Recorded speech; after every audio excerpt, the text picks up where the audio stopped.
Donc, partie 3 de la vidéo concernant le mélasma et l'éclaircissement de la peau de manière générale. C'est des conseils qui sont valables pour les deux. Une fois donc que vous avez la base de la base, qui est l'acide azélaïque 20% avec du rétinol, ou acide azélaïque avec un petit peu moins de pourcentage, mais comme je vous ai dit, les études ont été faites avec 20%. Vous avez d'autres produits qui vont vous permettre de potentialiser l'effet et d'avoir un effet plus rapide.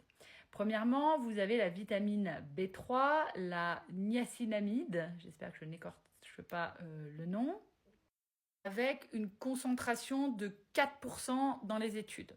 Ce que les études ont montré, c'est que c'est par rapport au gold standard de l'hydroquinone, qui est, comme je vous ai dit en partie 1, le traitement de référence encore aujourd'hui en termes d'efficacité, c'est à peu près 10% moins efficace. Donc c'est quand même très efficace. Donc ça, c'est quelque chose que vous pouvez ajouter également à votre routine. Deuxième chose que vous pouvez ajouter, c'est l'acide tranexamique. L'acide tranexamique, historiquement, enfin si c'est pris par voie orale, c'est quelque chose qui va permettre de faire coaguler. Mais par la peau, c'est quelque chose qui va potentialiser en fait la dépigmentation. Il y a notamment une grosse méta-analyse, je crois que c'est en 2018 qui a été faite, qui montre que vraiment dans toutes les études, ça fonctionne pour tout ce qui est mélasma et de manière générale dépigmentation, éclaircissement de la peau.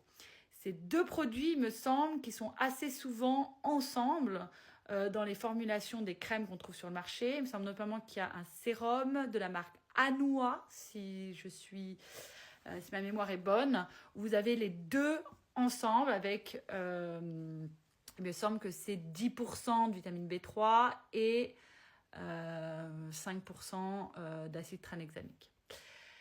Troisième chose que vous pouvez ajouter encore, c'est évidemment la vitamine.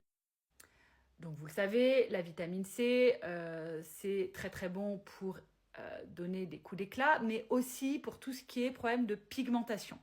La vitamine C, on en avait déjà parlé dans une autre vidéo. Le problème, c'est qu'elle doit être sous une certaine forme, qui est la forme Lévogier. On ne va pas rentrer dans des trucs biochimiques. Mais en tout cas, dans beaucoup de crèmes en fait, sur le marché, c'est de la vitamine C qui est assez instable et donc qui va vite se dégrader. Donc votre crème va rapidement cesser en fait d'avoir l'effet escompté. Moi, ce que je conseille plutôt, c'est de l'acheter en poudre. Il y a la marque The Ordinary, vous savez que c'est ma marque fétiche, qui s'appelle la L-ascorbic acide. Donc c'est une espèce de poudre et donc à chaque fois vous allez le réhydrater. Donc de cette manière-là, vous aurez quelque chose de beaucoup plus stable. Donc là, si on résume, vous avez l'acide azélaïque, le rétinol, la vitamine B3 ou niacinamide, l'acide tranexamique et en cinquième, la vitamine C. Voilà, ça c'est les 5 essentiels pour le mélasma et pour l'éclaircissement de la peau de manière générale. Il y a d'autres choses à faire si votre mélasma est résistant. On le voit dans la dernière partie.